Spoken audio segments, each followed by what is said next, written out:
नमो नमः छात्रों।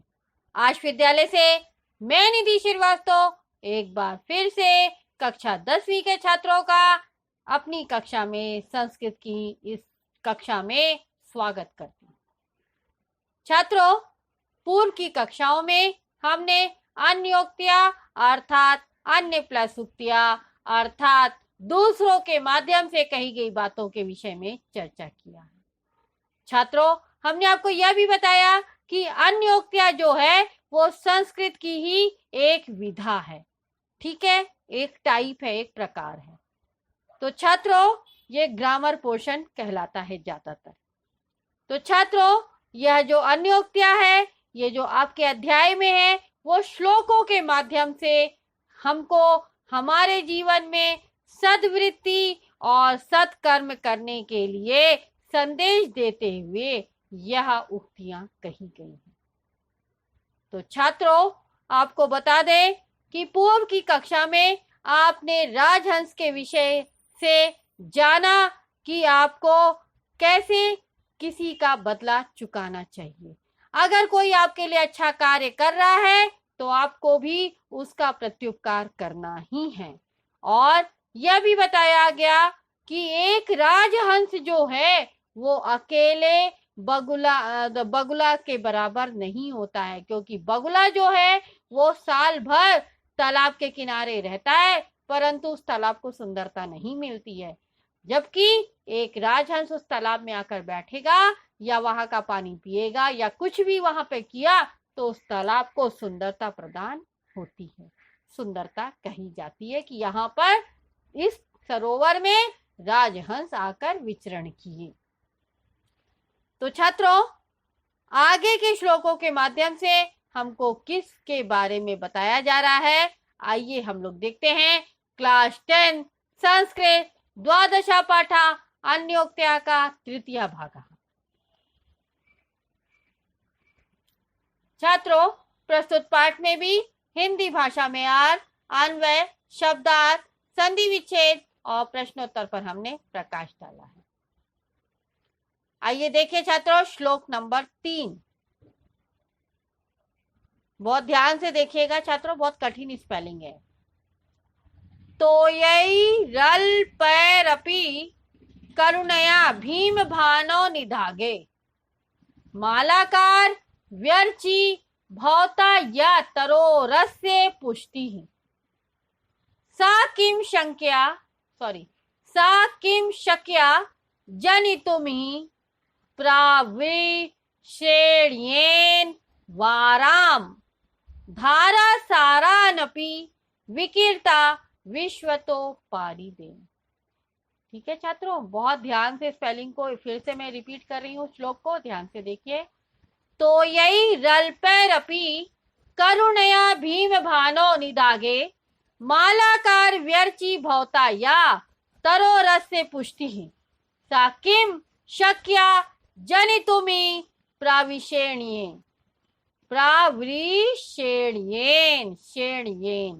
वाराम धारा सारानपि विकीर्ता विश्वतो पारिदेन। तो छात्रों, श्लोक का सरलार्थ करने के लिए आपको सभी को मालूम है कि हमको अन्वय करना होता है और अन्वय करने के लिए निम्नलिखित बातों को ध्यान में रखा जाता है कि कर्ता कर्म क्रिया और इनके विशेषण को उनकी अन्य विभक्तियों के साथ एक पंक्ति में नियोजन करना ही क्या कहलाता है छात्रों, यहाँ पर अन्वय कहलाता है। तो आइए अन्वय देखिए छात्रों श्लोक का। हे मालाकार यानी माली, भीम भानो निदागे अल्पै तोयै अपि भवता करुणिया अस्य तरो या पुष्टि व्यर्ची। अन्वय में छात्रों थोड़ा संधि कर दी जाती है, तो देखिए यहाँ पर कुछ वर्डों को तोड़ दिया गया। वाराम प्राविशेण्येन विश्वता धारा सारान अपि विकीर्ता वारिदेन इहि जनितुम सा किम शक्या। ठीक है छात्रों, ये श्लोक का अन्वय है।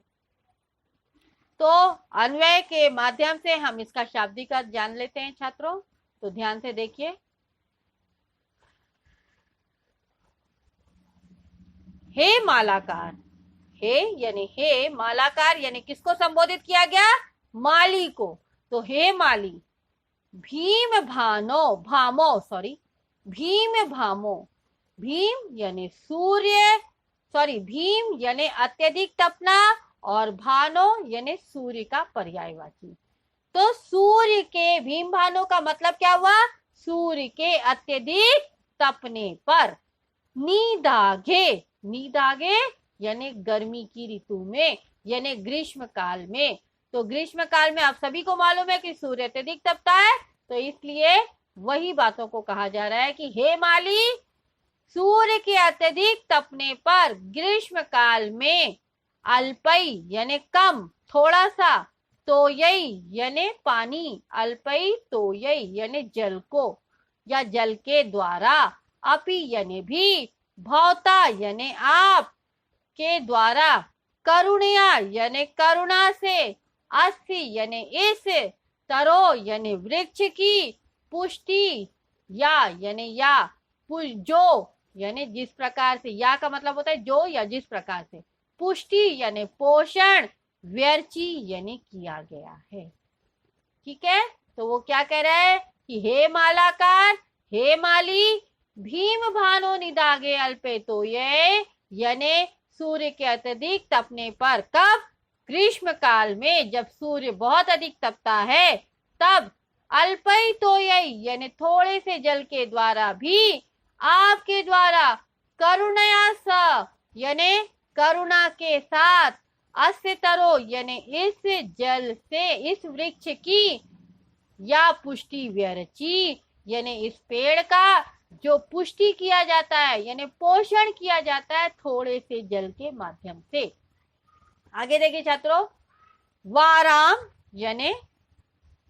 यानी छात्रों जल को, प्राविश्रेण्येन यानी वर्षाकालिक, यानी वाराम यानी जल को वर्षाकालिक यानी वर्षा के समय में या वर्षा ऋतु में, विश्वतः यानी विश्वता यानी सब ओर से, धारा सारान यानी धारा का प्रवाह, यानी जब बारिश का जल होता है वो धारा प्रवाह होता है, तो उसी तरह से कह रहा है कि वाराम यानी जल को वर्षाकालिक, विश्वतः धारा सारान यानी वर्षाकालिक बादल से, विश्वता यानी सब ओर, धारा जल धारा प्रवाह, अपि यानी भी, विकीर्ता यानी बरसाते हुए, वारिदे यानी बादल के द्वारा, ई यानी ई, जनितुम यानी पैदा करते हैं, सा यानी वह, किम यानी क्या, शक्या यानी उत्पन्न कर सकते हैं।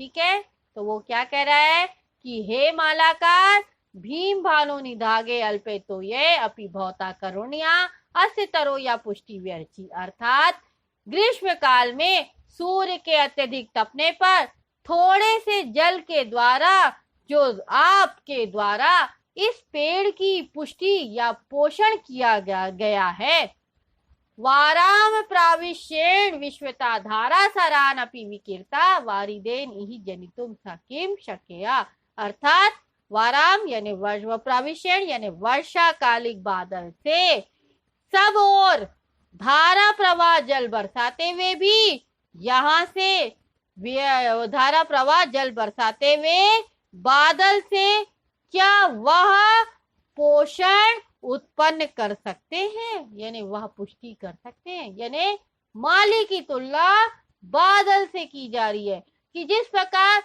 वर्षा ऋतु में बादल जो है वो पेड़ों पर जल बरसा कर उसकी पुष्टि करते हैं, उसका पोषण करते हैं, ठीक उसी प्रकार से माली जो है सूर्य के अत्यधिक तपने पर भी थोड़े थोड़े जल के द्वारा करुणा के साथ में इस पेड़ का जो पोषण करता है वो बादल नहीं कर सकता, क्योंकि ग्रीष्म में तो बादल आते ही नहीं है। ठीक है, तो इसलिए माली की तारीफ की जा रही है। तो छात्रों, यहाँ पर आप शब्दार्थ देख लीजिए लिखा हुआ, वैसे तो मैंने आपको शाब्दिक अर्थ बता दिया, फिर भी देख लीजिए। तो यही यानी जल से, भीम भानो यानी सूर्य के अत्यधिक तपने पर, निदागे ग्रीष्म काल में, पुष्टि यानी पोषण, जनितुम यानी उत्पन्न करने के लिए, प्राविश्यण वर्षाकालिक, वारिदेन बादल के द्वारा, धारा सारान धाराओं का प्रवाह, वाराम जल को, विकीर्ता बरसाते हुए, मालाकार माली। छात्रों इस श्लोक में कुछ संधियां हैं, उसको ध्यान से देख लीजिए। पहली लाइन में देखिए पहला वर्ड तो यही रल पैरपी, संधि हो रही है तो यही प्लस अल्पई प्लस अपी, ठीक है, यानी जल, अल्पी यानी थोड़ा और अपी यानी भी। करुणया भीम भानो निदागे मालाकार, व्यर्ची भौता या तरो रस, यहाँ पर भी संधि है तरोहो प्लस अस्य, पुष्टि सा किम शक्या जनितो में यानी जनितोम प्लस ई संधि हो रही है। प्राविश्येण वाराम धारा सरान अपी, धारा सरान अपी में भी संधि है धारा सरान प्लस अपी, विकीर्ता विश्वतो वारिदेन, ठीक है। आपको मैंने अर्थ अच्छी तरह से समझा दिया है, फिर भी यहाँ लिखा हुआ देख लीजिए छात्रों कि हे माली, ग्रीष्म काल में सूर्य के अत्यधिक तपने पर जो थोड़े से जल से भी तुम्हारे द्वारा करुणा से इस पेड़ का जो पोषण किया गया है, वह वर्षाकालिक बादल से सब और जल धारा प्रवाह बरसाते हुए यहाँ क्या वह पुष्टि उत्पन्न कर सकता है, यानी वह पोषण उत्पन्न कर सकता है, ठीक है। तो छात्रों इसी के साथ यहाँ पर यह अंश समाप्त होता है और यह श्लोक समाप्त होता है। तो इस श्लोक में उसके ऊपर हमने कुछ प्रश्न तैयार किए, उनको देख लीजिए। प्रश्न उत्तर आपके 3 प्रकार के हैं, एक पदेन, पूर्णवाक्यन और निर्देशानुसार। तो छात्रों एक पदेन उत्तर देखिए, कदा भीम भामह अस्ति, यानी भीम भामा यानी अत्यधिक तपता हुआ सूरज कब होता है, तो निदागे यानी ग्रीष्म काल में। तरो पुष्टि मालाकारा कै करोती, यानी वृक्ष की पुष्टि मालाकार किसके द्वारा करता है, अल्पई तोय यानी थोड़े से जल के द्वारा। पूर्ण वाक्य उत्तरत मालाकारा कदा तरो पुष्टि करोती, मालाकार कब पुष्टि करता है जब पेड़ों की, तो मालाकारा ग्रीष्म काले तरो पुष्टि करोती, यानी मालाकार ग्रीष्म ऋतु में वृक्षों का पोषण करता है। न निर्देशानुसार उचितम उत्तरत लिखिए। तो पहला क्वेश्चन देखिए छात्रों, धारा सरान अपि विकीर्ता विश्वतो वारिदेन, ये पंक्ति है, इत्यस्य पंक्तो विकीर्ता इति पदस्य अत्र विशेष पदम किम, यानी यहाँ पर विकीर्ता इस शब्द का आपको विशेष शब्द लिखना है। तो विकीर्ता का मतलब क्या होता है छात्रों, बरसाते हुए। तो कौन बरसाता है, बादल। तो यहाँ क्या होगा, इसका विशेष क्या होगा छात्रों, वारिदेन। वारिदेन का मतलब क्या होता है, बादल, ठीक है। तो वारिदेन इति विशेष पदम अस्ति। नेक्स्ट देखिए, ग्रीष्म काले त्यते अत्र किम पदम प्रयोक्तम, यानी ग्रीष्म काल यानी ग्रीष्म ऋतु या ग्रीष्म समय, इस अर्थ में यहाँ पर कौन सा दूसरा वर्ड लिया गया है, निदागे। तो निदागे इति पदम प्रयुक्तम। छात्रों इस प्रश्न के साथ ही यह अंश यहाँ पर समाप्त होता है। आज के इस अंश में आपने पढ़ा कि ग्रीष्म काल में माली जो थोड़े से जल के द्वारा पेड़ों का पोषण करता है, वह बादल जो है वर्षा काल में भी उस प्रकार से पोषण धारा प्रवाह जल छोड़ने पर भी नहीं कर सकता है, ठीक है छात्रों। तो छात्रों इसी के साथ यह अंश यहाँ पर समाप्त होता है। आज के इस अंश में अगर आपको कोई भी डाउट है तो आप आश विद्यालय के ऐप्स को लाइक करके क्वेरी में जाकर अपना डाउट पूछ सकते हैं, मैं आपका जवाब जल्द से जल्द दूंगी। तब तक के लिए धन्यवाद छात्रों, नमो नमः।